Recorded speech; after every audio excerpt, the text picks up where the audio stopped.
Olá, começa agora o programa Silvana Rezende. É muito bom poder contar com a sua audiência, é muito bom ter você aí nos assistindo. Nós que estamos aqui em Ribeirão Preto, falando para toda Ribeirão Preto, estamos também falando para Grande São Paulo, pela TV aberta Canal 9, aqui em Ribeirão, pelo canal da NET, canal 22, e também para o mundo pela internet.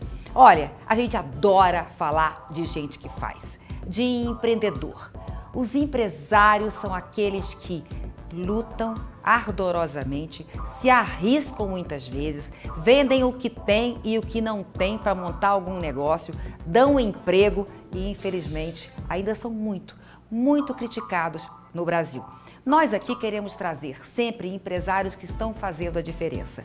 Pessoas que lutaram muito, que montaram os seus negócios e que estão aí na lida no dia a dia, trabalhando até 12, 13, 14 horas por dia. E hoje nós começamos o nosso programa com um exemplo fantástico. Ele veio lá do Nordeste, veio fazer o Sul, como eles falam. Veio, olhou, como é que é? E venceu. Não é assim que se diz, né? Vi e venci. Ele fez tudo isso sim. O nosso convidado de hoje é dono de uma rede, tá? Uma franquia Shoptime. Alguém já tomou um chopinho lá? É bom, hein? Mas nós queremos falar do empresário. Como é que ele chegou até aqui? Por isso nós convidamos o conhecido Almeida para o nosso programa de hoje. Seja bem-vindo, Almeida. Obrigado, fique à vontade. Obrigado. E vamos conversar, contar essa história, né? A gente estava falando aqui um pouquinho antes do programa começar. Você veio de Maceió. Com quantos aninhos mesmo? Silvana, eu vim de Maceió muito pequeno, ali próximo de 8, 10 anos. Como te disse antes, meio que numa situação lá onde eu nasci, era uma cidade vizinha a Maceió, a uns 50 quilômetros de distância, e naquela oportunidade eu já via a pouca possibilidade de me desenvolver lá, social, cultural e profissionalmente falando. Tão novinho, né? Tão pequeno, na verdade. Uma família de quantos filhos? Como todo bom nordestino, não pode ser menos que uma dúzia. Então, nós éramos em 12 irmãos, 6 homens e 6 mulheres. Tá, e você era o... Que número dessa... Eu acho que eu dúzia? Era o 8º, 9º Você acha que era ótimo, né? Era 8º, tanto. 9º filho. Tá, e já tinha alguns Sim, aqui nós em São tínhamos- Paulo. O que me fez vir para cá, um irmão mais velho, já tinha vindo antes. E eu vim, né? Fiquei até os... Veio sozinho, na Vim época? sozinho. Na verdade, eu vim junto com uma prima mais velha, que estava vindo para cá também, já maior de idade, e foi por essa razão que, de uma forma ou de outra, mesmo sem autorização fácil dos pais, eu acabei desbravando e, como diz, mais um imigrante nordestino que chega na grande cidade. Você queria estudar, queria vencer, queria uma vida diferente do que você via lá? Na verdade, o objetivo era esse mesmo, era, buscar uma vida diferente, ter uma expectativa de estudo também diferente, e foi isso que acabou acontecendo. No começo não foi fácil, né? Como toda criança, ainda mais numa situação como essa. Você veio ficar de favor na casa de alguém. Exatamente, eu acabei ficando um bom tempo na casa desse irmão e na casa de um tio, que na verdade já estava aqui há muitos anos, mas até os meus 17, 18 anos eu vivi com eles. E tinha que trabalhar, mesmo sendo criança. Terminei o 1º grau, fiz o 2º grau, tudo trabalhando em bares, em restaurantes, trabalhando no Ceasa, em São Paulo, na tradicional Ceasa que nós conhecemos até hoje. E foi esse o início até os meus 17 anos, 18, quando entrei num banco. Trabalhei lá uns 3 anos como funcionário, como escriturário administrativo. A essa altura eu já tinha concluído o 2º grau. Logo em seguida desse banco fui para uma empresa, onde conheci minha esposa, Isso já não era mais em São Paulo. Mas nesse tempo você estudou também, fez faculdade. Sim, nesse período eu fiz uma faculdade de administração em São Paulo e quando casei, com 24 anos, fui morar no Vale do Paraíba, em Pindamonhangaba em especial. Lá fui trabalhar numa empresa grande, Vilar, acho que a maioria do pessoal conhece, lá é uma siderúrgica grande. Aí até então já como gerente de relações trabalhistas, já mexendo com a parte de material humano, recursos humanos. E comecei uma faculdade de Direito na Unital, na Universidade de Taubaté. Não satisfeito em ter administração, foi fazer Direito também. Porque já mexendo com a área de recursos humanos, já mexendo com essa parte administrativa, eu percebia que o direito fazia falta. Porque uma das grandes dificuldades que nós encontramos nessa área é que algumas pessoas analisam e veem muito o direito, mas não veem a obrigação, que é a contrapartida, né? Fiz lá, na época, era 4 anos de faculdade na universidade. Não para ser advogado, mas para te ajudar, para ajudar nos meus negócios, área do trabalho. Para ajudar no meu trabalho. E não foi diferente. Isso você estava em que cidade?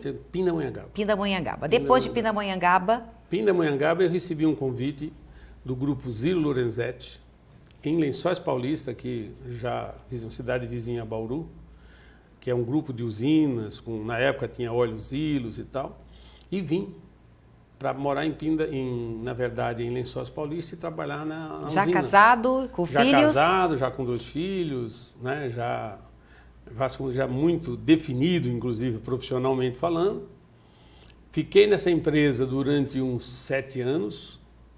Quando foi em 87, mais uma vez ousando, resolvi pedir a conta desse grupo e montei uma empresa de consultoria, voltada em especial para o agronegócio, especialmente para o setor sucroalcooleiro.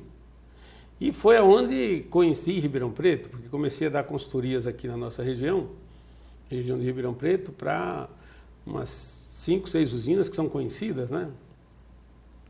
E nesse intervalo gostei muito de Ribeirão Preto. Na época, lembro como hoje, comprei um apartamento em construção da Jabali Audi, morei alguns anos nesse apartamento e foi aonde, continuando a minha história, montamos o Shoptime. O Shoptime, na verdade, ele foi idealizado em 97. Em 99, nós inauguramos a primeira casa, junto com o novo shopping, e foi ali que nasceu a marca Shoptime, foi ali que nasceu a franquia Shoptime. Hoje, além dessa casa que nós temos aqui em Ribeirão Preto, na Independência, nós temos mais uma outra em Goiânia, própria, e mais 32, 33 lojas em formato de franquia, nascido e criado e hoje prosperado em Ribeirão Preto. Então é a primeira franquia de choperia, eu acredito que é a primeira talvez no Brasil em termos de franquia, mas com certeza de Ribeirão Preto é a nossa. E onde são essas lojas? Nós temos hoje, o Shoptime, são 32 PDVs, como são chamados, espalhados naturalmente aí em mais ou menos 28, 30 cidades, porque nós temos algumas cidades, como é o caso do Rio de Janeiro, com 3 franquias, Minas com 4 franquias, mas essas franquias hoje elas estão espalhadas em umas 26, 27 cidades, em mais ou menos uns 10 ou 11 estados brasileiros.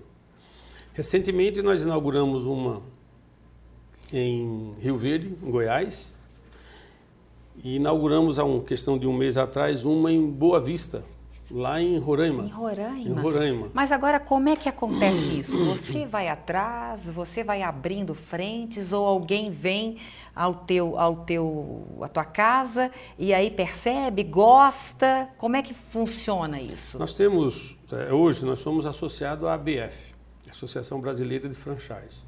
Temos todos um histórico, um credencial por conta disso. Boa parte desses pertencem a empresários que gostam de franquia, procuram a ABF ou nos procuram de maneira diretamente através de pessoas, de outros franqueados e assim por diante. Então, além dessas 32, 33 franquias que nós já temos, fora as próprias, nós temos aí umas 4 ou 5 que inauguram até julho em construção. Em plena crise. Em plena crise. O pessoal está acreditando.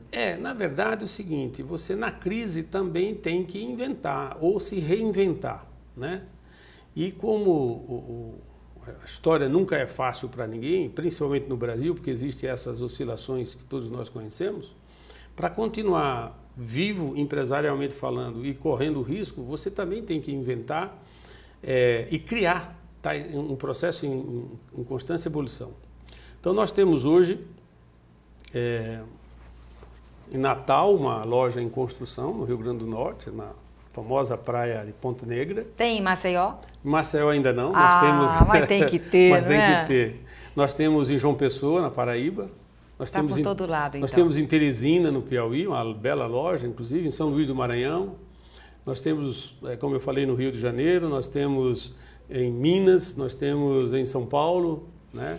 Agora, eu quero muito falar sobre franquias e tudo mais, mas eu queria saber o seguinte, foi uma guinada, né? Porque você foi funcionário de banco, foi funcionário de usina, foi consultor e depois entrou para uma área, né, de bares e restaurantes, não é? Como é que foi essa coisa de mudar? Um advogado administrador foi para esse outro lado. O que aconteceu? Silvana, naquela oportunidade, em 97, 98, o filho, acho que talvez até você conheça ele, o Rodrigo, ele estava completando 17, 18 anos e fazendo faculdade de Direito, o meu filho, fazendo faculdade de Direito aqui em Ribeirão Preto, na UNERP. E eu, como pai, ainda mais meio louco, meio empreendedor, como você viu a história no começo, eu falava, o que esse moleque vai fazer? E comecei a articular alguma coisa para ele, em termos de loja, né? Então, naquela oportunidade, antes de montar o Shoptime, eu fui ver McDonald's da vida, fui ver outras franquias já. Foi aí onde me despertou. E, pensando efetivamente nele, falei, vamos montar, porque a minha consultoria continuava em pleno movimento, para ele tomar conta da Shoptime, da franquia, né? Daquilo que depois ia se transformar em uma franquia. E de fato foi, porque em 99, quando nós inauguramos, o Rodrigo já tinha 19, 20 anos e tocou. E é ele que hoje toca a franquia propriamente dito. É ele que faz a prospecção, é ele que vai atrás do franqueado, do ponto de venda, relacionamento com shopping, que nós temos várias lojas em shopping. Mas ele deixou o direito, então? Aí ele, como eu, fez direito só por uma questão de opção, mas veredor de fato para outra área, não a área tradicional. Mas ele queria mesmo? Ele queria. Ou foi empurrado pelo pai? Eu acho que foram as duas coisas. Primeiro, porque um pouco ele se espelhava em mim nesse quesito. E segundo, porque hoje, se formar em direito, virar um advogado não é fácil. Comercialmente falando, ele sentiu aquilo que o resultado era um pouco mais imediato, porque o advogado ele tem que se preparar e ele não queria seguir para outra carreira, seja lá como promotor, juiz ou algo parecido, entendeu? Mas a origem, a ousadia minha foi mais por conta dele. A responsabilidade ou a falta dela se deve ao Rodrigo, porque na época era eu que queria que ele fizesse aquilo, entendeu? Nós vamos continuar daqui a pouquinho no próximo bloco e eu quero falar justamente sobre isso, né? Como é que esse pai que não teve nenhuma ajuda e virou e teve o sucesso e quis fazer tudo diferente com o filho, né? Querendo ajudar. É isso mesmo. Como é que é isso, né? Até onde a gente acerta e até onde a gente erra fazendo isso? Acho que é uma dica para muitos empresários que podem estar aí preocupados com os filhos também. Daqui a pouquinho a gente volta depois dos comerciais.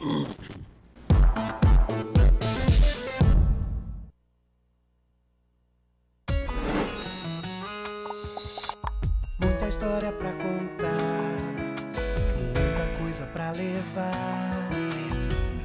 O primeiro dia foi difícil, assim, pra mim. Eu tava com vergonha, assim, porque era tudo novo, né? O último dia foi, assim, alegre por ter terminado, concluído, mas com um pouquinho de tristeza porque acaba se desfazendo das amizades, né? Se vai distanciando. Eu já namorava, né? Quando eu entrei na faculdade, meu namorado também entrou junto comigo. Ele fazia administração e eu contábeis. E hoje ele é o meu marido. O sentimento que eu trago comigo é de alegrias vividas aqui.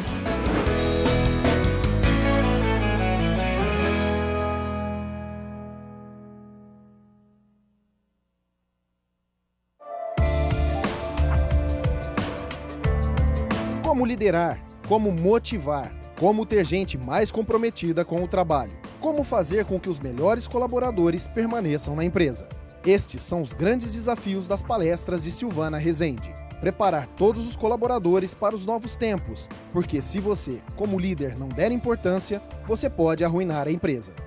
Os tempos mudaram, as pessoas mudaram, as empresas mudaram e o jeito de administrar também mudou. É aí que eu entro para te auxiliar, com palestras, treinamentos e coaching.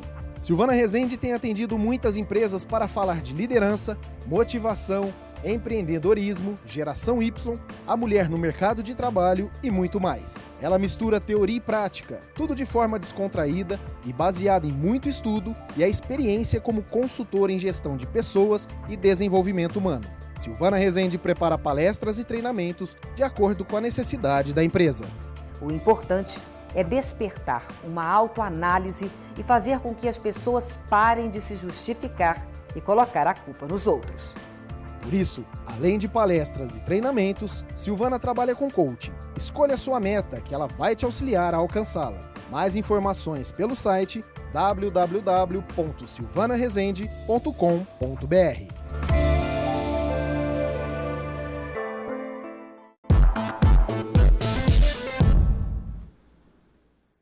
Estamos de volta e no bloco anterior eu falei com vocês, nós estamos aqui com o Almeida, que é um empresário de sucesso, né, de Ribeirão Preto e hoje do Brasil todo.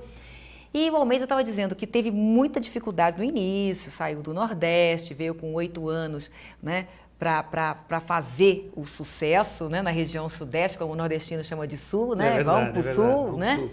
E teve muito sucesso. E depois ele acabou fazendo sucesso hoje, mas na verdade o objetivo era ele conseguir um negócio para o filho. Sem né? dúvida, é isso mesmo. Começou dessa forma, né? Isso mesmo. Então você procurou um negócio que na verdade não tinha nem nome, você queria montar alguma coisa. De verdade, né? esse fato era isso mesmo. E aí eu quero te perguntar o seguinte: onde que os pais acertam e que os pais erram? Porque a nossa entrevista foi tão interessante porque ele trouxe um ingrediente novo aqui e a gente está aproveitando esse lado pai e empresário de sucesso para isso. Muitos pais ajudam muito os filhos e acabam não tendo o sucesso que esperavam ter, né? E muitos pais que não tiveram nenhuma ajuda têm, às vezes, muito mais sucesso que os filhos que foram muito ajudados. Qual que é a medida nisso aí que você falaria para a gente e para os pais que estão nos assistindo? Silvana, o apoio principal que o filho precisa, até porque ele não tem a vivência, ele não apanhou, né? Eu faço algumas palestras, inclusive para alguns empresários hoje, nessa questão de sucessão familiar. E um dos problemas mais graves é exatamente esse, porque muitas vezes o pai não prepara o filho para ser o seu sucessor. O Rodrigo, naquela oportunidade, ele, garotão ainda, com 17, 18 anos, ele me via na condição de executivo, de empresário, até porque eu já tinha empresa de consultoria, e ao mesmo tempo eu estava ali do lado dele, como de fato estou até hoje, fazendo com que esse projeto Shoptime, ele não fosse mais um bar, mais uma choperia que nascesse em Ribeirão Preto e tivesse vida curta. E junto com ele, eu quebrei também alguns paradigmas dos tradicionais bares e restaurantes que tanto nós conhecemos. E foi aí onde nasceu a oportunidade de criar, junto com ele, a história da franquia. Grande mérito dele, porque logo com 21, 22 anos, ele também despertou muito para essa questão da franquia. Então, isso é um ponto. Por outro lado, eu vejo o seguinte: eu prefiro errar por excesso, que eu acho que é o que a maioria dos empresários deveriam fazer, do que por omissão. Então, nesse quesito, voltando um pouco à minha história, eu já ousei com 12, 13 anos e comecei mudando de emprego, buscando novos desafios e tal. E é o desafio que me move. E, por outro lado, eu vejo, para ele ser bem-sucedido, o projeto ser bem-sucedido, não basta o pai, o empresário, dar dinheiro ou dar um negócio para o filho, se não der a ele a condição de se desenvolver. Condição essa que, infelizmente, alguns até não aceitam. Os filhos acham, eu sou dono, patrão, estou com o dinheiro e mando e desmando. Não, você tem que ter regras, como tudo na nossa vida, precisa ter planejamento, eu uso muito aquele tripé da administração que é antigo, mas muito aplicável até hoje. Organize-se, planeje e execute. Então, esse é um dos princípios básicos que eu tento passar para ele, e de fato isso acontece. Eu, só pegando um gancho nesse sentido, tem a Flávia, que você também conhece. A Flávia é minha professora de Pilates. A gente vai trazer para cá o que é também uma empreendedora, né? E ótima professora de Pilates. A Flávia, ela, como exemplo do próprio Rodrigo, muito novinha, eles viajaram pelo mundo até, né? No caso da Flávia, Estados Unidos, Europa, em especial Paris e tal, se especializando na área que ela estava se formando, que no caso era fisioterapia, mas focada para Pilates. Quando ela voltou, em 2 oportunidades, tinha aquela história, o que eu vou fazer? Então, ou ela ia atrás de um emprego convencional que você conhece, né, tanto, ou precisava direcionar ela para ter o seu próprio negócio. Então, a clínica de Pilates, da qual você frequenta e que anteriormente já teve outras, aquilo também foi um pouco de pressão, no bom sentido meu, minha filha, em vez de você ir para ser uma funcionária, por que você não vereda para isso? Você foi uma consultora e foi ajudando financeiramente um pouco os dois também. Sem dúvida. Aí tanto eu fiz o papel do consultor, como eu fiz o papel do mantenedor, né? No começo, como tudo na vida precisa. Aí no caso da Flávia, né? Da Flavinha, não foi diferente. Ramos diferentes, atividades diferentes, aí casa, aí vem os filhos, né? E vem os netos, óbvio. Mas isso tudo faz parte do desafio que você coloca para eles e estando, né, com a mão, dando apoio, tentando corrigir dentro do possível aquilo que você já apanhou, mostrando para eles. Infelizmente tem dado certo até agora, tanto no da Flávia quanto no do Rodrigo. Tá, mas como é que você faz? Você mesmo citou que muitos filhos falam assim, olha, eu quero fazer do meu jeito. Você vai abrir esse negócio para mim, mas eu quero fazer do meu jeito porque você está ultrapassado, o pai, o jeito de você fazer é diferente. E o pai, por outro lado, fala, eu não quero que você faça do seu jeito porque você não sabe nada, você está chegando agora. Como é que você fez, né? E como é que você aconselha outras pessoas, outros pais que estão nesse sentido aí, a conseguirem esse caminho do meio?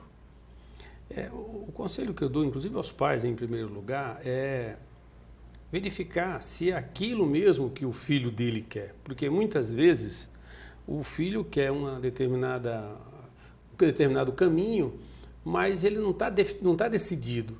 Então, eu tenho hoje, nas franquias, uma situação muito parecida com essas, que o pai quer dar uma loja, uma franquia para a filha ou para o filho, e eu, na entrevista, digo para ele, pergunta para ele se é isso que de fato ele quer. Porque quando você quer, fica fácil. Quando o teu objetivo é aquele, fica relativamente fácil para nós mesmos, franqueadores, tirar as pedras do caminho, ajudar a limpar esse terreno, dando exemplos, mostrando a convivência e a vivência que nós já passamos por isso. Agora, quando a pessoa não quer e vai por indução do pai, infelizmente a possibilidade é de não dar certo. Mas e quando ele quer e quer fazer do jeito dele? Quando ele quer e quer fazer do jeito dele, nós, até por dever de ofício, fazemos com que ele enxergue e veja de outra forma. Se porventura, que já aconteceu, viu, Silvana, em algumas franquias nossas também, que você percebe nitidamente que não é a praia. Ele não gosta daquilo. Nós trabalhamos com, eu até brinco, com uma indústria de alimentação, com uma indústria de entretenimento e de lazer, porque de fato você está estressado, vai para um restaurante, para um bar, você quer tudo na vida menos ficar estressado. Então você tem que estar preparado para lidar com esse público, com esse pessoal. Dentro de outras atividades que também já fiz, é importante realmente que o pai, entre outras coisas, contrate um coach, contrate um profissional, conscientize o filho para verificar se de fato é aquilo. Porque exemplos que nós vemos aqui todos os dias, exemplo como o meu, que nós acabamos de contar, muitas vezes o filho ele não passou por todos esses perrengues, por todas essas dificuldades. Então ele não consegue muitas vezes valorizar, entender e avaliar aquilo dali, entendeu? Então o sucesso está aí. E para não chegar ao ponto, é muito bom que ele saiba antes que tudo tenha sido combinado, para não chegar ao ponto do pai falar, então vou tirar o dinheiro, quando tivesse tirar, vou tirar a mesada porque você não está fazendo do meu jeito. Esse é um ponto importante que nós procuramos envolver a família. Porque o pai, algumas vezes, ele só se preocupa também em dar o dinheiro. Te dou o dinheiro, agora é problema teu. Na verdade, não. Ele continua sendo pai. E eu costumo dizer que o melhor orientador, o melhor coach, às vezes, o melhor profissional é o pai. É o pai. Se o pai, na verdade, não tiver o foco no filho, e se o filho também chegar a um ponto que ele não respeite mais o pai, ao ponto de entender os objetivos que o pai, pelo qual está traçando para ele, o insucesso, infelizmente, é muito mais eminente, entendeu? Hoje, você falou que o Rodrigo, teu filho, te ajuda muito, mas você ainda tem que viajar muito, né, Almeida? Hoje, na verdade, eu, Silvana, já faço mais um papel de consultor, porque eu estou, aos poucos, tentando fazer com que ele realmente decole, até pela própria razão profissional. Então, todos aqueles, por exemplo, eu ainda participo ativamente dos projetos executivos mesmo. Eu participo muito com reunião com os franqueados, com os pais dos franqueados, com alguns profissionais. O feeling ainda é seu, aquela coisa de perceber se... Isso, mas ele, na verdade, já participa nisso, porque, é claro, o meu objetivo, né? Eu brinco com ele que as árvores eu já plantei. Agora é hora dele continuar irrigando ela, porque o meu foco agora é colher os frutos. Precisa, né? Precisa. Precisa. Olha, nesta crise que a gente está passando hoje, e você já viveu outras crises também, é claro que essa está complicadíssima, até porque não é uma crise só financeira, mas uma crise de credibilidade muito grande que a gente está tendo no Brasil, onde o empresário, que o dinheiro está por aí, mas ele tem muito receio de colocar o dinheiro em qualquer coisa nesse momento, né? O que vocês fazem, né, para continuar fazendo a coisa andar? Quais os diferenciais de vocês e quais as dicas que você daria para quem está nos assistindo? Hoje, Silvana, infelizmente vivemos uma crise realmente muito difícil, né? Eu acho que uma das piores, talvez, que o Brasil tenha passado nesses últimos 40 anos, talvez.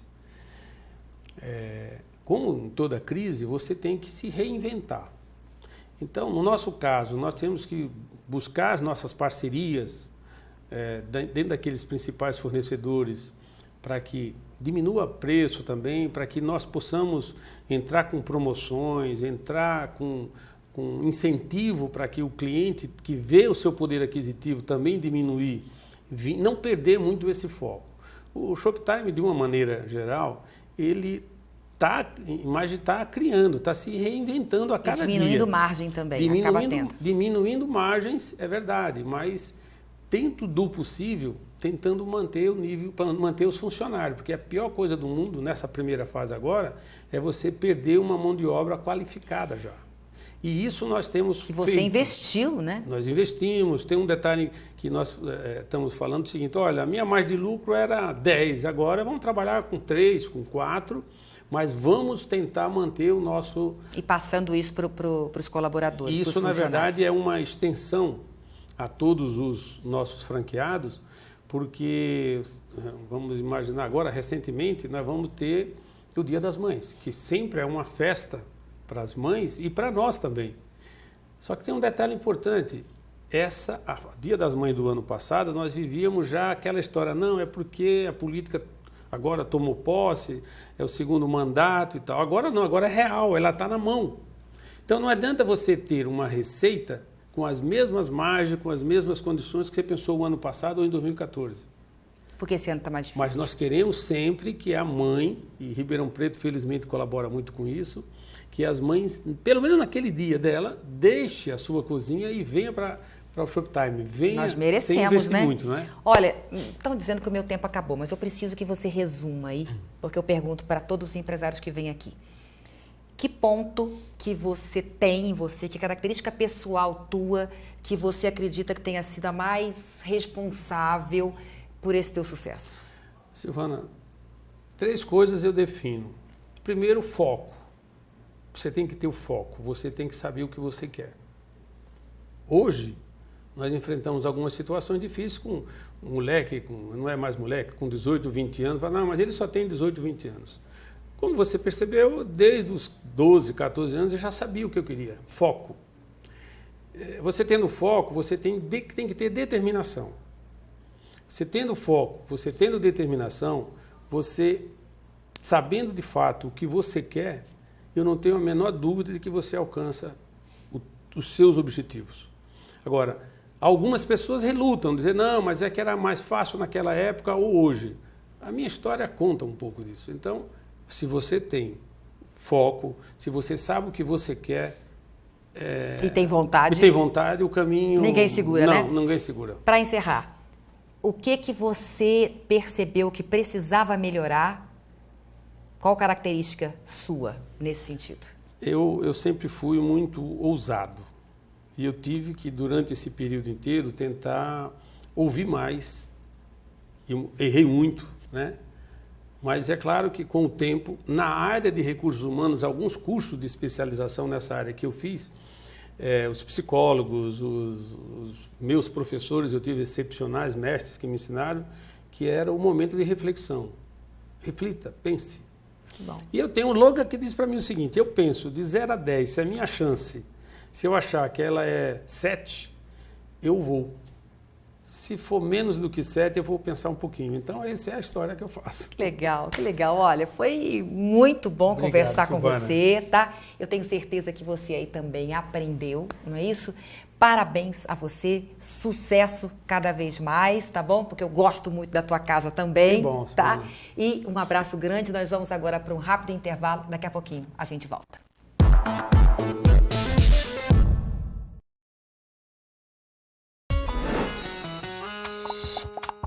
Muita história pra contar, muita coisa pra levar.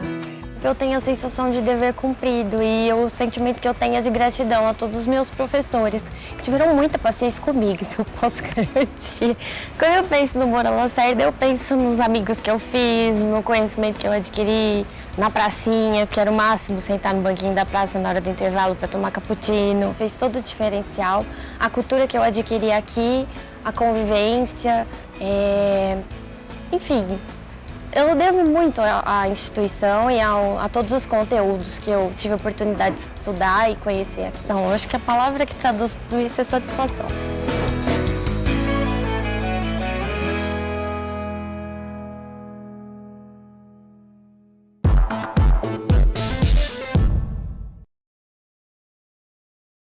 E agora começa mais um bloco do nosso programa de hoje.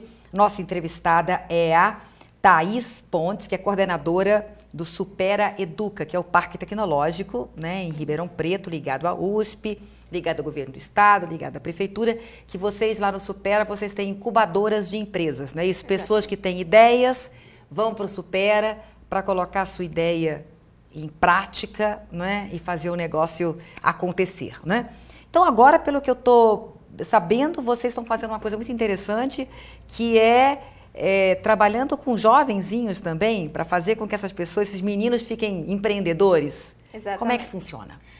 A Supera é uma incubadora de empresas, né? E dentro da incubadora nós temos um projeto que chama Supera Educa. O que é o Supera Educa? O Supera Educa, ele é um projeto de ensino desenvolvido em parceria com a Supera Incubadora de Empresas e algumas instituições do ensino daqui de Ribeirão Preto. Então, o que acontece dentro desse projeto? A gente busca fomentar a vontade de empreender desses alunos. Nossa, mas alunos tão novos, assim, já trabalhando com empreendedorismo, a gente pensa que talvez eles tenham alguma certa resistência, mas não, isso não acontece. São raros, assim, os casos. O mais legal, acho que, para fazer eles se envolverem com o assunto, é mostrar que eles não precisam abrir uma empresa para ser empreendedores. Eles podem ser empreendedores na vida. Então, levar isso para eles é uma coisa bem legal. Tá. Qual a idade desses meninos? São alunos... Meninos e meninas, né? São alunos do 9º ano do ensino fundamental e 1º e 2º anos do ensino médio. Então, de 13, 14 a 17 anos por aí. Até 17. Né? Então, são escolas, vocês fazem parceria com as escolas. Exato. Atualmente, o Supera Educa acontece no Marista de Ribeirão Preto. E também temos um outro projeto agora que está para iniciar dia 7 de maio, chamado Projete, que é mais voltado para a escola pública. E vocês levam esses conhecimentos até o colégio, até a escola, ou os alunos vão até o Supera? Como é que funciona? Bom, como são 2 projetos, eu vou falar um pouquinho de cada um. Vou começar pelo Super Educa. O Super Educa é do Marista. A gente costuma brincar que o Super Educa surgiu através de um namoro, que a Supera foi tendo encontros com o pessoal do Marista e ao longo disso eles foram como se fosse uma paquera. E durante essa paquera surgiu um namoro, que é o Super Educa. O Super Educa é feito dentro do Marista com alunos de 9º ano e 1º colegial. Dentro desse projeto, ele acontece em 4 etapas. A primeira etapa são encontros com os alunos. Primeira coisa, a gente não chama de aula. Temos horário na grade, temos horário fixo para dar aula, toda chamada, toda semana. Mas não é aula. Por quê? Porque uma aula, um professor chega com o material, escreve na lousa, dá a tarefa e vai embora. A ideia não é essa. A ideia é que a gente fomente a vontade nos alunos, que eles saiam dali com, poxa, que bacana, que é empreendedorismo, eu quero saber mais, eu quero trabalhar nisso. Então, temos algumas aulas, alguns encontros, todos os encontros, a ideia fundamental, que eles saiam da caixinha, que eles brinquem, que eles façam dinâmicas de cabeça para baixo, de costas, de qualquer jeito, mas que eles realmente saiam da zona de conforto. Por quê? Porque quando você sai da tua zona de conforto, você começa a observar ao redor. E observando ao redor, eles encontram algumas coisas que não encontrariam dentro de uma sala de aula. O que são essas coisas? São oportunidades que eles enxergam no mercado que possam ser projetos de empresas. Então, a gente entra para a nossa segunda fase do projeto, que é a criação de um modelo de negócios. Quando o aluno encontra uma possibilidade dentro deste mercado, ele vai fazer um modelo de negócios em cima disso. Dá algum exemplo que já teve alguma coisa que tenha saído de lá? Bom, a gente já teve, inclusive os meninos vieram aqui no programa Nós comigo entrevistamos mesmo, vez. Sapato de salto e um Exato. sapato que pode tirar o salto, não é isso? Exato. Achei fantástico isso, toda mulher queria isso. E Vai pra festa de salto e depois só tira o salto, não precisa já de colocar fica nenhum uma chinelo, sapatilha, né? Fica uma sapatilha. E o mais engraçado é que, assim, eram 3 meninos, né? Não tinha nenhuma menina no grupo. Sabendo que a gente sofre com isso, né? Exato. Mas o quê? Agora, atualmente, a gente está com 4 lá incubados. Um deles chama Helpimer. É uma empresa que tem uma pulseira, que dentro dessa pulseira também é acoplado a um aplicativo de celular voltado para pessoas que têm Alzheimer. Então, assim, a pulseira manda um aviso, você tem que tomar seu banho, você tem que tomar seu remédio. Então, assim, é bem bacana. Eles estão criando isso, Sim, então. Depois eles criando podem isso. patentear isso e conseguir Exatamente. parceria no mercado.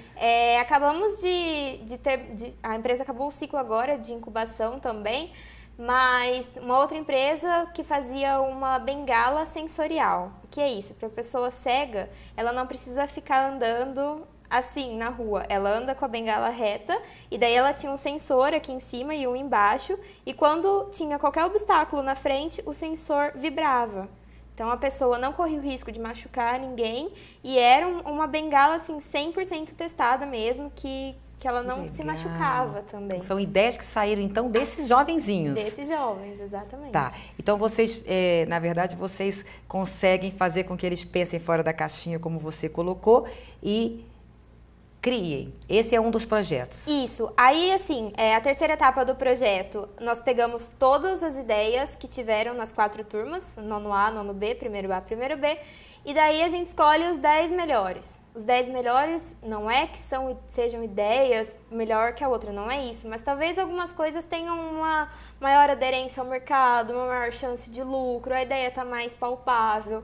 Então, a gente faz um evento, convidamos 10 empresários de Ribeirão Preto, e aí esses empresários fazem uma votação, né? Os alunos apresentam isso num evento que acontece no Marista, e os empresários escolhem 4 dessas ideias. Então, o que acontece com essas 4? Elas ficam incubadas ao longo de 1 ano no Marista, que a gente tem uma incubadora mirim lá dentro. Essa incubação consiste em o aluno tirar a ideia do projeto e aplicar de fato na vida real. E esses empresários vão conseguir, vão dar recurso para isso, para essa ideia virar? Não necessariamente recurso, mas não recurso financeiro. Isso a gente vai conseguindo e o próprio Supera Park ajuda. Mas, assim, eles dão uma mentoria, eles auxiliam, Essa bengala, por exemplo, que eu acabei de citar, ela foi montada com o auxílio da Lego, sabe? A Lego ajudou a gente, montamos o protótipo da bengala, então é bem bacana. As pessoas realmente se sensibilizam com o projeto, porque é uma coisa bem legal de se ver. Muito interessante. E a quarta etapa? Aí a quarta etapa é a incubação, de fato, isso. Tá. E você tem outro projeto? Isso, agora o projeto. Ele está se iniciando dia 7 de maio, tem os mesmos fundamentos do Super Educa, mas ele é voltado para a escola pública. Então, assim, é uma parceria nossa do Supera Park com a PwC, a Liage, o Grupo Malbisa, a Lagosan, são empresas bem grandes. E são 105 alunos de escolas públicas daqui de Ribeirão Preto. Foram aplicadas provas, escolhidos os melhores alunos das escolas.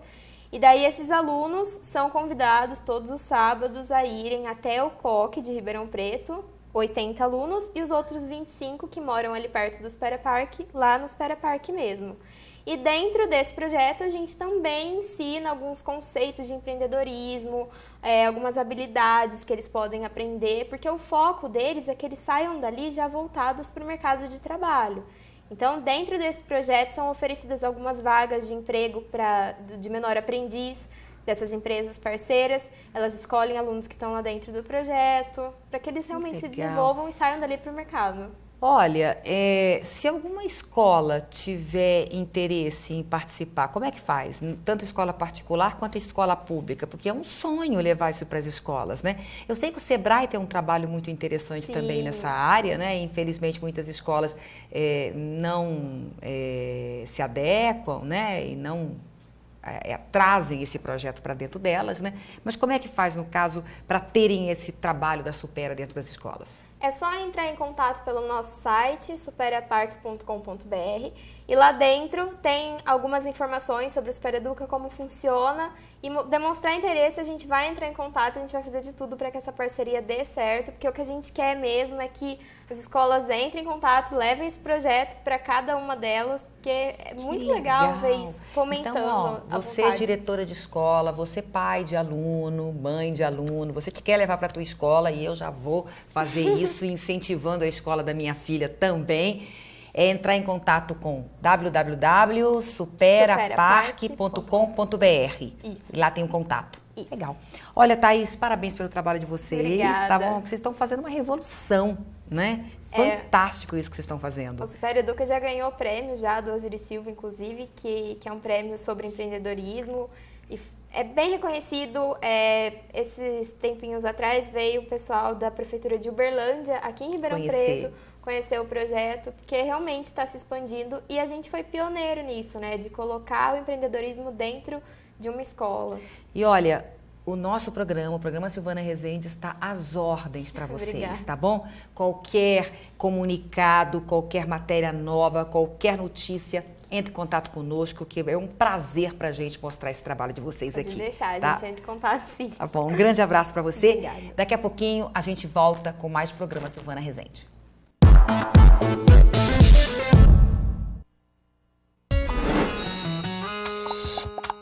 Muita história pra contar, muita coisa pra levar.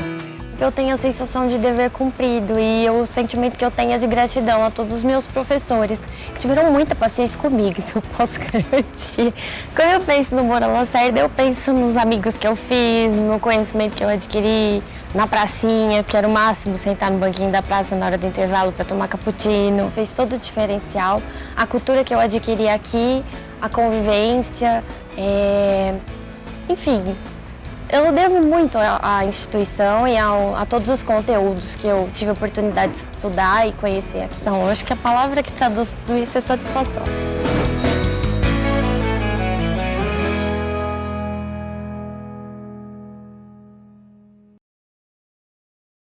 É cada vez mais comum encontrar homens nos salões de beleza. O intuito é estar sempre de bem com o visual para encarar a correria do dia a dia. Cresceu bastante a demanda, né? E assim, o cliente geralmente ele chega no salão correndo, não tem tempo, né? E a gente fez uma sala mais reservada. Aquele cliente que não quer que ninguém veja que ele está fazendo alguma asepsia masculina, algum pé, alguma mão, massagem também. A gente tem algumas outras coisas express também na linha masculina. Para atrair ainda mais esse público, alguns estabelecimentos já oferecem vários diferenciais. Então, o diferencial que a gente fez algumas linhas masculinas, né? Shampoo, condicionador, tá tendo também alguns pós-barbas, né? Que tem o shampoo que não precisa de usar também o condicionador, ele já deixa o fio um pouco mais macio, um pouco mais tratado. E a gente tem agora essa sala que deixa os clientes um pouco mais à vontade. Assim como as mulheres, os homens precisam cuidar do visual e principalmente dos cabelos. Atenção, cavalheiros, que o Jaque Giannini apresenta o Color 5. Color 5, né? Uma coloração de 5 minutos para aqueles clientes que não têm tempo nenhum de cortar o cabelo, de vir no salão, dar uma repaginada, na verdade, numa raiz um pouco branca, aquele cliente que não gosta, que incomoda. Então, o Color Man é uma ótima opção. Mas como será que esse procedimento funciona na prática? Então, a gente lava com shampoo, né? A gente higieniza o couro cabeludo 2 vezes. Massageando, a gente pega técnicas com pente na raiz. O cliente não tem aquele problema, gente, de deixar marcas no couro cabeludo, porque a gente só passa com pente mesmo, né? E 5 minutos ele age normalmente e não deixa marcas. Depois de finalizado, essa hairstyle explica se é preciso alguns cuidados. Geralmente os homens, pela correria, você pode colocar um mousse, aquele cliente que quer um pouco mais de volume na raiz, o shampoo hidratante, você não precisa de condicionar depois também. A linha Jaque Giannini tem uma linha excelente, temos tudo isso.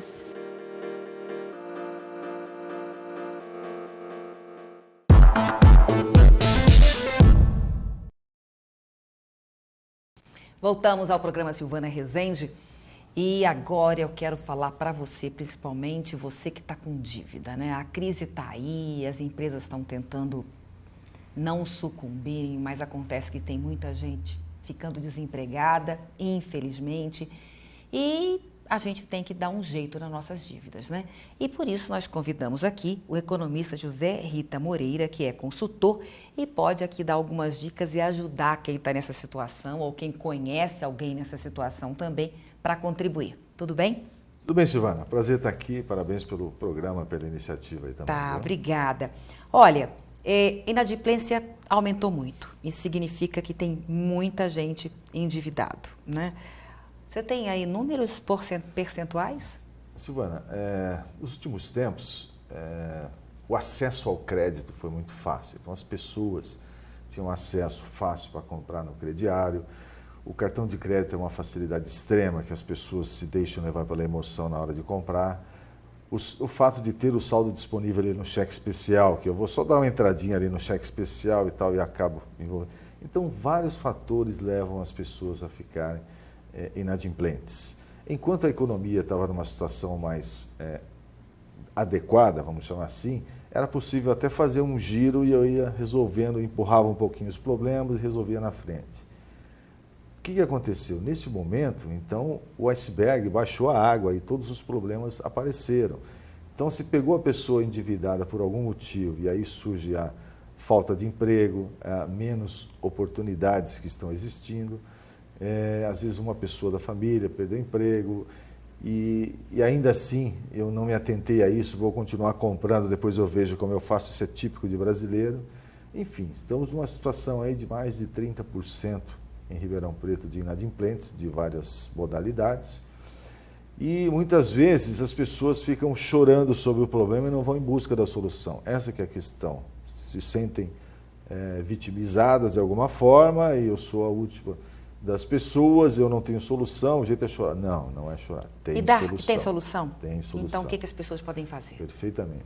Se a pessoa, aliás, o Sebrae tem um serviço específico para isso, se a sua dívida mensal é acima de 70% da sua renda, o Sebrae tem um aconselhamento específico. Se a tua dívida é? Acima de 70% da renda. sua renda. Tá. Pode procurar o Sebrae. Tanto pessoa física quanto pessoa jurídica. Não, aí é mais pessoa física. Pessoa né? física. A jurídica também tem outro tipo de apoio, mas é uma outra linha que também tem lá no Sebrae. Mas especificamente ele começou essa linha aí de pessoas físicas. Mas como dicas gerais, o que pode ser dito? O importante, uma dívida no cartão de crédito a juros de 14%, 16% ao mês, é impagável essa dívida, esquece. O cheque especial na faixa também de 12% a 14% é uma bola de neve e também impagável. Como é que se resolve isso? Primeiro tem que se fazer um corte, saber qual é o valor da dívida. Então, soma tudo que deve, vê o valor da dívida. Se a pessoa for, por exemplo, no banco e contratar um crédito pessoal a juros de 4,5% ou 5%, parcelado em 12 vezes que seja, né? Ela consegue quitar as suas dívidas e fica só com uma dívida que representa aquela de uma parcela, uma pequena parcela do seu salário, vai fazer uma economia, vai cortar gastos, em 12 meses ela pode resolver. Em outras situações, o que acontece? Às vezes tem o carro mais novo, por exemplo, mas cheio de dívida. Não é possível, às vezes, vender esse carro, paga as dívidas, compra um pouco mais velho ou compra um financiado, aí fica só com o financiamento do carro e aquele carro serviu para pagar as dívidas. Às vezes tem 2 carros na família, né? Isso é mais comum do que se pensa. E carro é uma família, né? Exatamente. Vende um dos carros enquanto resolve a situação, porque o que não pode é se acomodar com a situação, achar que não tem solução e deixar que o problema se avolume cada vez mais. E existem várias formas, os bancos têm interesse em fazer a negociação, as operadoras de cartões também. Então, basta ter iniciativa. Se a pessoa não quiser uma ajuda específica para tentar resolver isso, vá direto ao banco e abra o seu coração. Minha dívida hoje é dessa forma, eu gostaria de resolver da melhor forma, estou aqui dando a cara a bater, vamos ver o que é possível ser feito, se faz uma programação de pagamentos e se quita. Enfim, o que não pode é se acomodar com essa situação e virar um giro constante e a dívida vai cada vez aumentar mais. Agora, o que acontece é que muitas pessoas não sabem nem sequer que dívida tem, não é? Não sabe quais são os juros. Então, como você colocou, é muito importante primeiro saber se os juros daquele empréstimo que eu vou contrair realmente são mais baixos do que as dívidas que eu já tenho, para valer a pena. Positivo. E antes disso, tentar negociar essas dívidas, né, que a pessoa tem. Exatamente. De repente, até no próprio credor, se eu não estou conseguindo pagar as parcelas ou as prestações, eu posso ir no próprio credor e fazer uma recomposição disso. Agora, o fundamental é o seguinte, que não seja uma atitude leviana. Tem que ser algo dentro da minha capacidade de pagar. Porque se eu assumo um compromisso de 12 meses, no terceiro mês já não consigo pagar... Vai ser outra dívida. Não, é outra dívida. Então... Agora, os bancos, eles emprestam, no caso, se a pessoa está com seu nome comprometido? Está negativado? Em algumas situações, sim. Por exemplo, se ele tem um histórico de relacionamento com o banco já há algum tempo, pode ser cheque especial, pode ser cartão de crédito, mas ela tem um histórico de cadastro. Se for uma pessoa, por exemplo, que tem um emprego fixo, por exemplo, pode ser feito um empréstimo consignado, aquele que se desconta na folha de pagamento, aí os juros caem para 1,5%, 2%. Mesmo não sendo funcionário público? Mesmo não sendo qualquer funcionário, aposentado... Pode fazer o consignado? Pode fazer o consignado, perfeitamente.